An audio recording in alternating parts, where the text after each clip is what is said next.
और इस वक्त भोपाल जेल ब्रेक मामले में बड़ी खबर आ रही है। आपको बड़ी खबर बता दें, भोपाल जेल में चूक को लेकर इससे पहले भी चेतावनी दी गई थी और ये चेतावनी किसी और ने नहीं बल्कि खुद डीजी ने दी थी।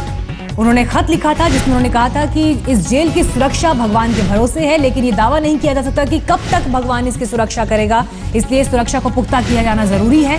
ये बड़ा खुलासा इस मामले में। खत इससे पहले लिखा गया था, डीजी ने यह खत लिखा था और उन्होंने चेतावनी दी थी कि जेल की सुरक्षा कड़ी करने की जरूरत है क्योंकि ऐसे में कोई भी अनहोनी हो सकती है। सुरक्षा बढ़ाने की मांग की थी आतंकियों की, लेकिन सरकार ने नजरअंदाज किया। यह आरोप उन्होंने लगाया। भोपाल जेल ब्रेक मामले में बड़ा खुलासा आपको हम बता रहे हैं। खत की कॉपी भी आपको दिखा रहे हैं जिसमें साफ तौर पर यह लिखा था कि भगवान के भरोसे है जेल की सुरक्षा, लेकिन भगवान कब तक इसकी रक्षा करेगा ये कहा नहीं जा सकता।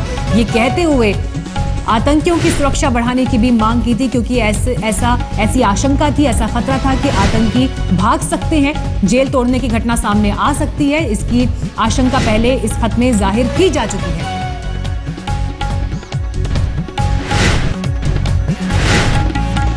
लेकिन साथ ही आरोप यह भी लगाया कि इस खत को नजरअंदाज किया गया, जो चेतावनी उसमें दी गई थी उसे नजरअंदाज किया गया।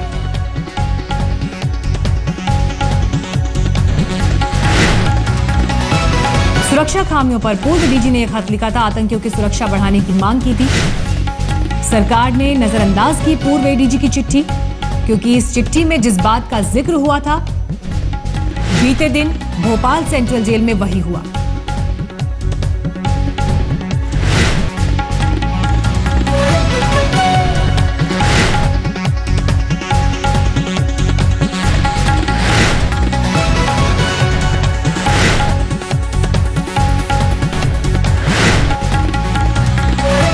खासतौर पर उरी हमले के बाद एडवाइजरी जारी की गई थी और यह कहा गया था कि तमाम संवेदनशील जगहें जो हैं उन्हें अलर्ट किया जाए, वहां पर सुरक्षा बढ़ाई जाए। और ऐसे में ये एक खत पूर्व डीजी ने भी लिखा था और उन्होंने कहा था कि ऐसी कोई घटना हो सकती है, जेल में सुरक्षा बढ़ाने की जरूरत है, इंतजामों को और पुख्ता करने की जरूरत है। लेकिन सरकार ने इस चिट्ठी पर गौर नहीं किया, इसे नजरअंदाज किया। पूर्व एडीजी की यह चिट्ठी जिसमें यह कहा गया था कि इस जेल की सुरक्षा बढ़ाने की जरूरत है वरना आतंकी भागने की कोशिश कर सकते हैं, ऐसे प्रयास किए जा सकते हैं।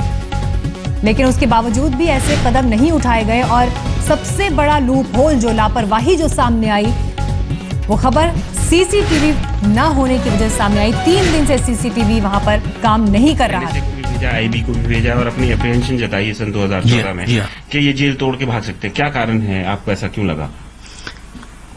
क्योंकि खंडवा जेल से कैदी फरार हुए थे सिमी के, और खंडवा जेल के संदर्भ में मैं विभागीय जांच में बचाव पक्ष का वकील था, तो मैंने अनुभव किया कि निरंतर जेल मुख्यालय जो है खंडवा जेल की समस्याओं के प्रति उदासीन बना रहा और उसकी वजह से वहां के बंदी फरार हुए।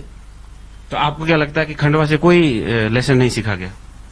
बिल्कुल नहीं, बिल्कुल नहीं। खंडवा जेल की स्थिति ये रही कि खंडवा जेल के जो डीआईजी थे, इंचार्ज डीआईजी, वो 1 साल तक जो है खंडवा जेल पर कभी इंस्पेक्शन पर गए नहीं। तो आपने रिटायर्ड एडीजी की बात सुनी। उन्होंने इस अपने स्टेटमेंट में साफ तौर पर यह कहा कि मैंने ये हिदायत, ये चेतावनी पहले ही जाहिर की थी कि आतंकी ऐसा कदम उठा सकते हैं, लिहाजा वहां की सुरक्षा बढ़ाई जाए, लेकिन ऐसा कोई कदम नहीं उठाया गया और उसका अंजाम आज सबके सामने है। जिस वक्त ये चिट्ठी लिखी गई थी उस वक्त भोपाल जेल में 29 सिमी संदिग्ध बंद थे।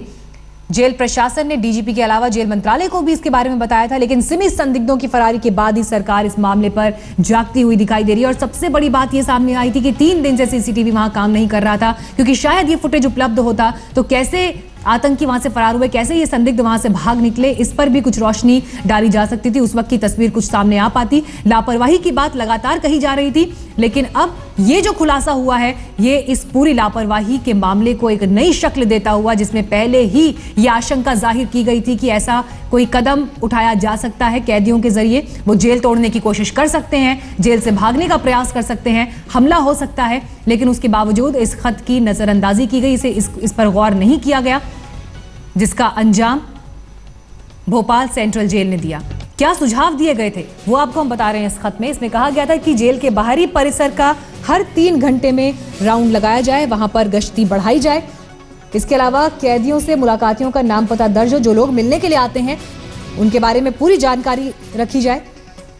दीवार को चूने या फिर मिट्टी से पोत कर साफ रखें, मुलाकात के लिए आने वालों के साथ इधर उधर न घूमें। ये तमाम सुझाव एहतियात बरतने के लिए कहा गया था, सावधानियों के लिए आगाह किया गया था। बाहरी दीवार के आसपास जो पेड़ पौधे मौजूद हैं उन्हें हटाया जाए ताकि झाड़ियों का, पेड़ पौधों का फायदा उठाकर कोई वहां से भागने की कोशिश ना करे। एक ही मामले में बंद लोगों को अलग अलग रखा जाए ताकि उनकी आपस में कोई बातचीत ना हो या किसी तरह की कोई साजिश अगर बनाई जा रही है, बुनी जा रही है, तो उसे अंजाम तक पहुंचने से रोका जा सके। रोज बैरकों की जांच हो, उसके लिए रिपोर्ट दर्ज की जाए।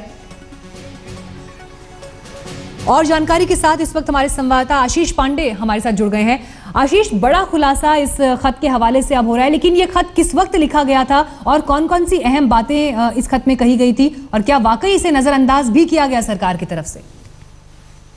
आज तक के पास ये खास दस्तावेज है। ये दस्तावेज जेल अधिकारियों ने, जेल सुपरिटेंडेंट ने, आईजी ने, उसके अलावा अन्य सीनियर जो अधिकारी हैं, वरिष्ठ अधिकारी हैं, उन्होंने जेल जिला पुलिस मुख्यालय को, उसके अलावा जेल के सेक्रेटरी हैं उनको, उसके अलावा जेल मंत्रालय को लिखा था। इस चिट्ठी में साफ है कि उन्होंने बार बार ये अगर हम इन चिट्ठी के तारीख की बात करें तो 3 अक्टूबर को ये चिट्ठी लिखी गई, 5 अक्टूबर को फिर से चिट्ठी लिखी गई, 20 अक्टूबर को भी फिर से चिट्ठी लिखी गई, कुछ दिनों पहले, इस जेल ब्रेक के पहले चिट्ठी लिखी गई। उनको अवगत कराया गया कि जेल में 29 सिमी बंदी हैं और उनके सुरक्षा को लेकर काफी सुरक्षा व्यवस्था को बढ़ाई जानी चाहिए। वो जेल तोड़ने की फिराक में है, ऐसी संभावना व्यक्त की जा रही है।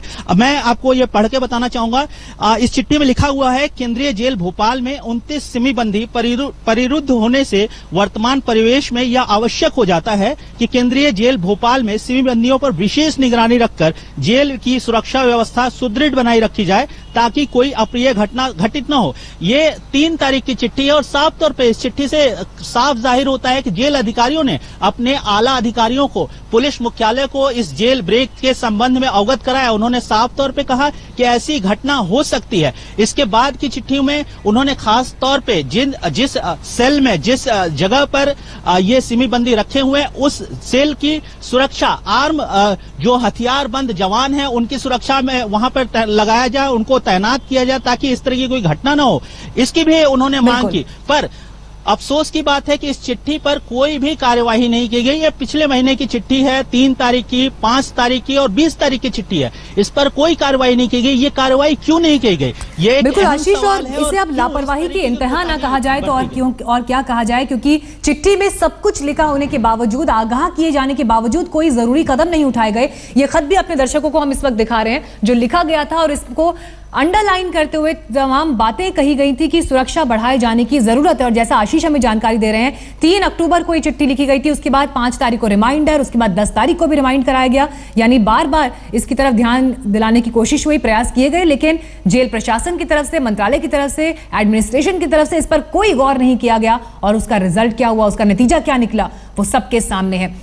भारत ने जब पीओके में घुसकर सर्जिकल स्ट्राइक किया सेना ने, उसके बाद ही यानी 5 सितंबर को मध्य प्रदेश की जेलों में सुरक्षा कड़ी करने की हिदायत दी गई थी और कहा गया था कि इस तरह की कोई घटना हो सकती है, ऐसी आशंका थी, क्योंकि जिस तरह के खुफिया विभाग को इनपुट्स मिलते हैं उसको देखते हुए अलर्ट एक के बाद एक जारी किए गए थे। और यह कहा भी गया था कि सर्जिकल स्ट्राइक के बाद खासतौर पर स्लीपर सेल एक्टिव हो सकते हैं। इसके अलावा जो संदिग्ध अलग अलग जेलों में बंद हैं वो एक्टिव हो सकते हैं।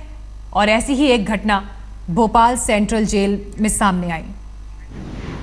और इस वक्त एक और बड़ी खबर आ रही है, आपको बता दें, भोपाल सेंट्रल जेल से जो संदिग्ध आतंकी भागे थे, पोस्टमार्टम रिपोर्ट उसमें सामने आई। और पोस्टमार्टम रिपोर्ट में क्या है वो आपको ग्राफिक्स के जरिए हम बता रहे हैं। कुछ आतंकियों के जिस्म से गोली आर पार होने के निशान मिले हैं, शरीर पर गोलियों के कई निशान हैं, जख्म है, शरीर के ऊपरी हिस्से में ये ज्यादातर निशान है, ज्यादातर चोटें सीने से ऊपर लगी हैं।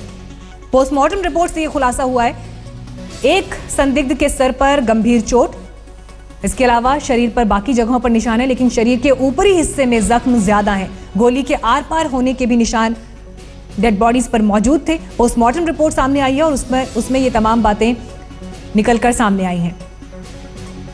8 आतंकी जिनका एनकाउंटर किया गया भागे थे जेल से, एक हेड कांस्टेबल को कत्ल करके। उसके बाद पुलिस फौरन एक्शन में आई और ये 8 संदिग्ध एनकाउंटर में ढेर कर दिए गए। पोस्टमार्टम रिपोर्ट में क्या डिटेल्स सामने आई हैं वो इस वक्त आपको हम बता रहे हैं। एक आतंकी के सिर पर गंभीर चोट, इसके अलावा शरीर के ऊपरी हिस्सों पर गोलियों के निशान हैं।